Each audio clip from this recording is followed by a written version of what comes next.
Halo semua, selamat datang di channel kami, Jurnal Kriminal bersama saya Atikah Walo. Bagi Anda yang menyukai pembahasan tentang kasus-kasus kriminal, kami sengaja membangun channel ini untuk Anda. Jangan lupa untuk mendukung channel kami dengan cara subscribe, like, komen, dan share ke media sosial yang Anda punya.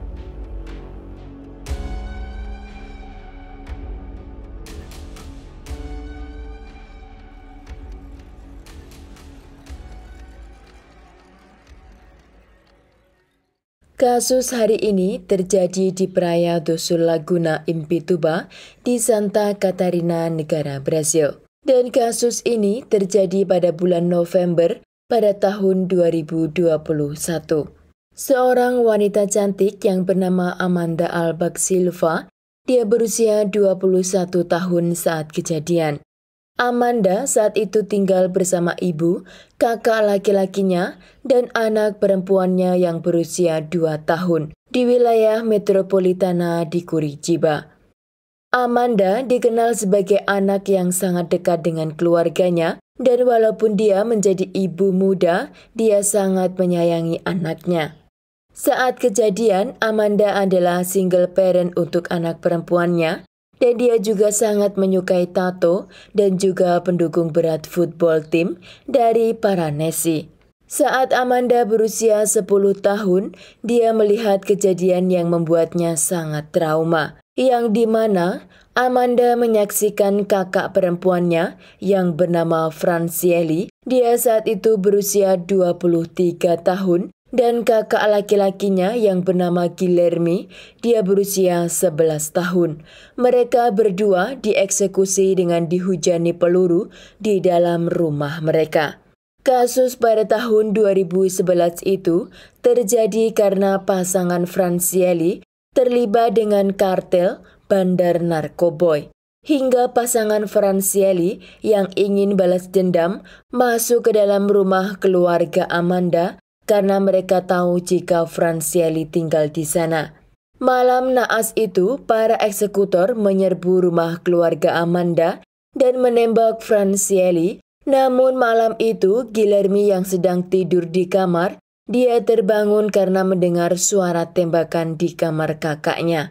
Dan di sana, para eksekutor juga menembak Guilherme. Francieli dan Guilherme meninggal secara tragis di tangan musuh suami Francieli. Dan saat kejadian, Francieli meninggalkan anak perempuan yang masih berusia 3 tahun. Amanda yang melihat tragedi tersebut membuatnya sangat trauma dengan kelompok kartel. Setelah Amanda lulus sekolah, dia bekerja sebagai operator di sebuah perusahaan telemarket selama 3 tahun.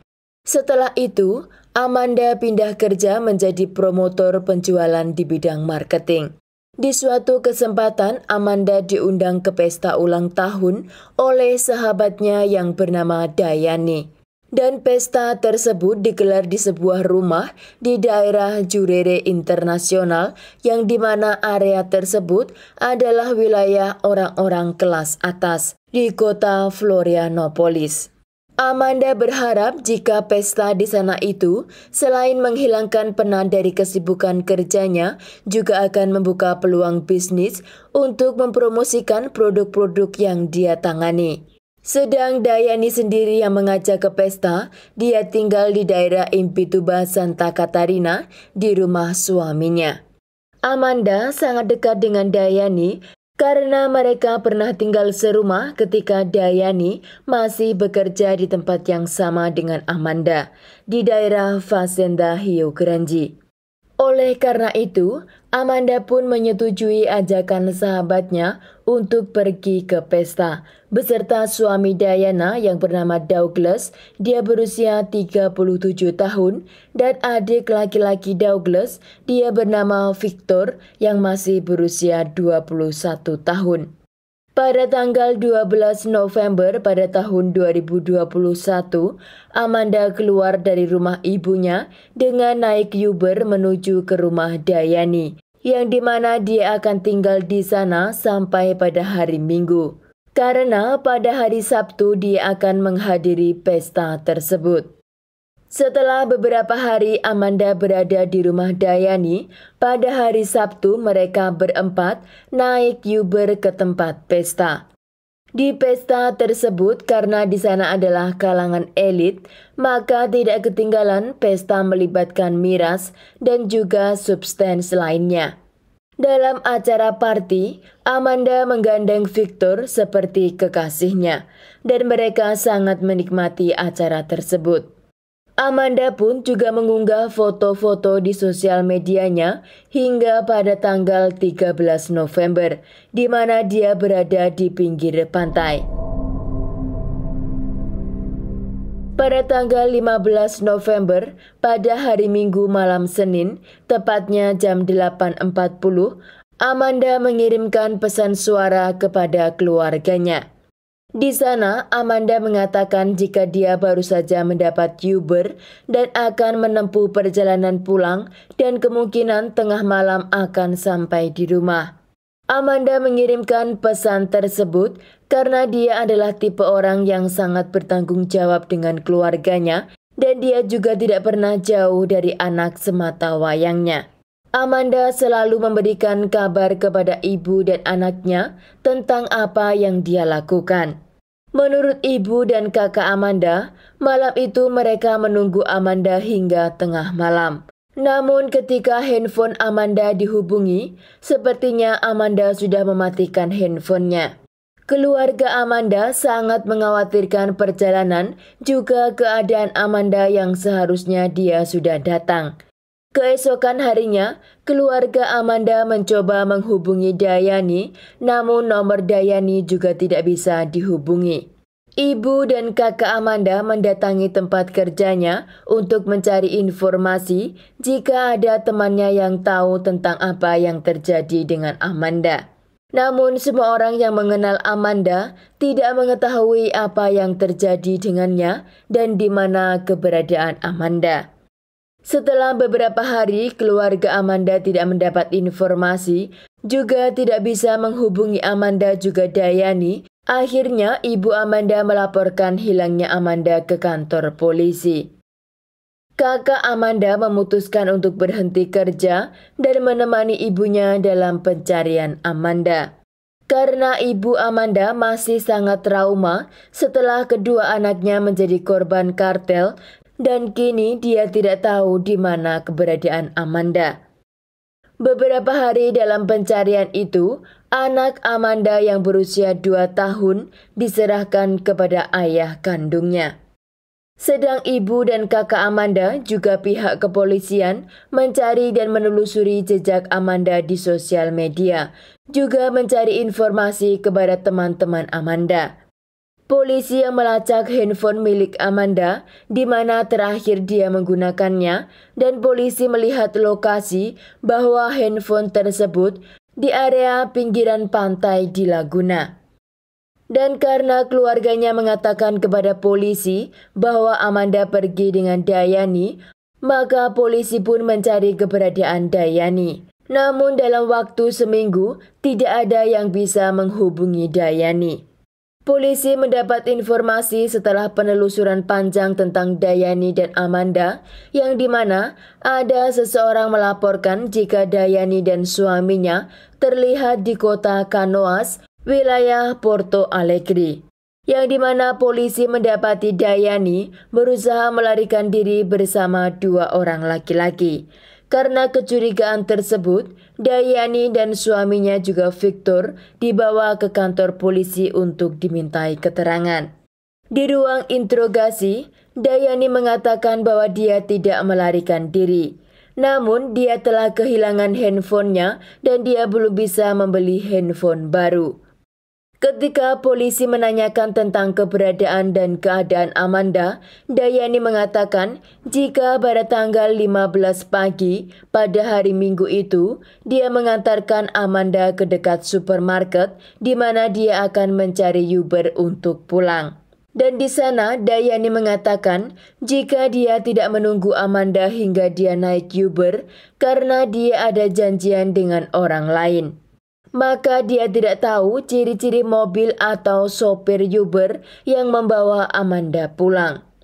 Dan itu membuat pihak kepolisian mencurigai Dayani karena Amanda mengirimkan pesan kepada ibunya bahwa dia akan naik Uber pada Minggu malam dan bukan pada Minggu pagi.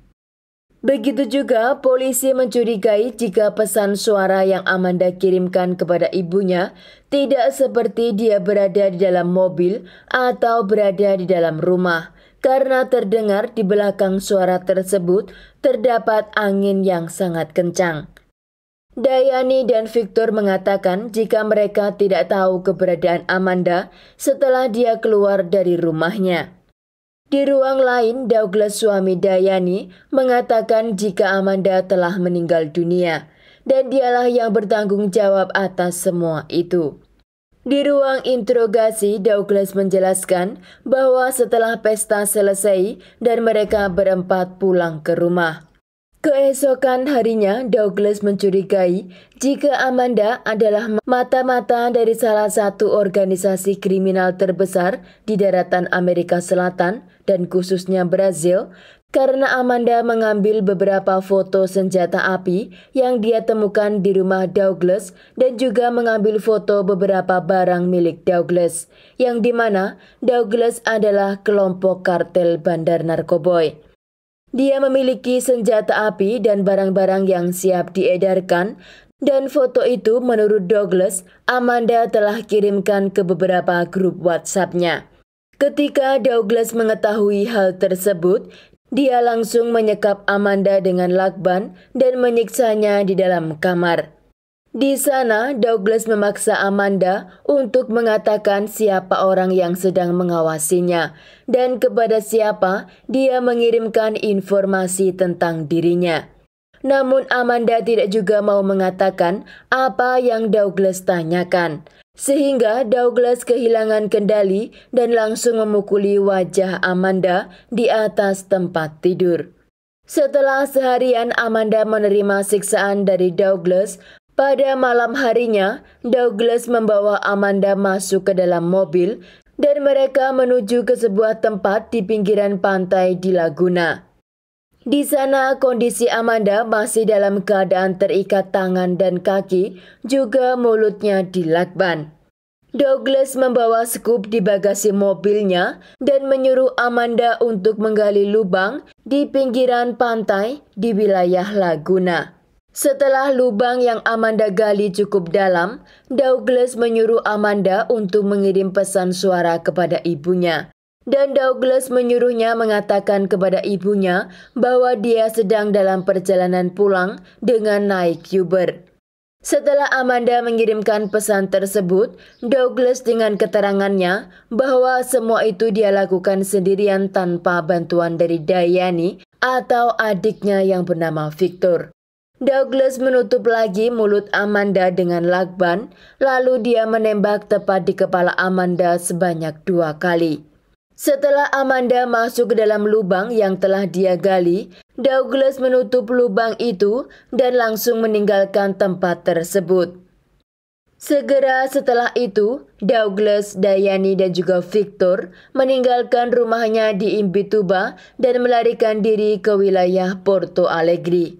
Setelah 18 hari Amanda dinyatakan hilang, Douglas menunjukkan di mana Amanda menggali kuburnya sendiri. Dan pihak forensik juga polisi langsung menelusuri pinggiran pantai di wilayah Laguna dan di sana mereka menemukan tubuh Amanda terkubur sedalam 1,5 meter dengan pasir pantai. Tubuh Amanda tidak dilakukan autopsi dan langsung diserahkan kepada keluarganya untuk dimakamkan. Pada tanggal 5 Desember pada tahun 2021, jasad Amanda dimakamkan di pemakaman umum Fazenda Rio Grande di Curitiba. Setelah pengakuan Douglas, mereka bertiga ditahan, namun pada tanggal 7 Desember, Dayani dan Victor dibebaskan karena diduga mereka tidak terlibat dalam kejahatan yang dilakukan oleh Douglas. Sedang Douglas ditahan dan langsung dimasukkan penjara sambil menunggu jadwal persidangan. Pengacara keluarga Amanda tidak percaya dengan versi Dayani dan juga Victor yang dimana mereka mengatakan tidak terlibat dan tidak tahu apa yang terjadi dengan Amanda. Karena pada kenyataannya mereka tinggal serumah dan Douglas melakukan kekerasan kepada Amanda sebelum dibawa ke pinggir pantai juga dilakukan di kamar pada siang hari. Pihak forensik yang memeriksa rumah Douglas, mereka menemukan beberapa titik darah milik korban di atas kamar tidur. Setelah desakan dan bukti yang dikoleksi oleh pihak penyelidik, akhirnya Dayani dan juga Victor ditangkap lagi dan dimasukkan ke penjara. Ketiga pelaku dituduh melakukan pembunuhan yang memenuhi syarat untuk motif canggung, pemenjaraan palsu, penyembunyian mayat dan juga penyiksaan. Pengacara Douglas, Victor dan juga Dayani mengatakan bahwa mereka akan mengajukan banding untuk kasus yang menimpa mereka. Sekian kasus hari ini, jangan lupa tinggalkan like dan komen. Jika Anda tidak keberatan, klik tombol subscribe untuk mendukung channel kami. Terima kasih saya ucapkan kepada Anda para subscribers. Sekian, sampai jumpa di kasus berikutnya.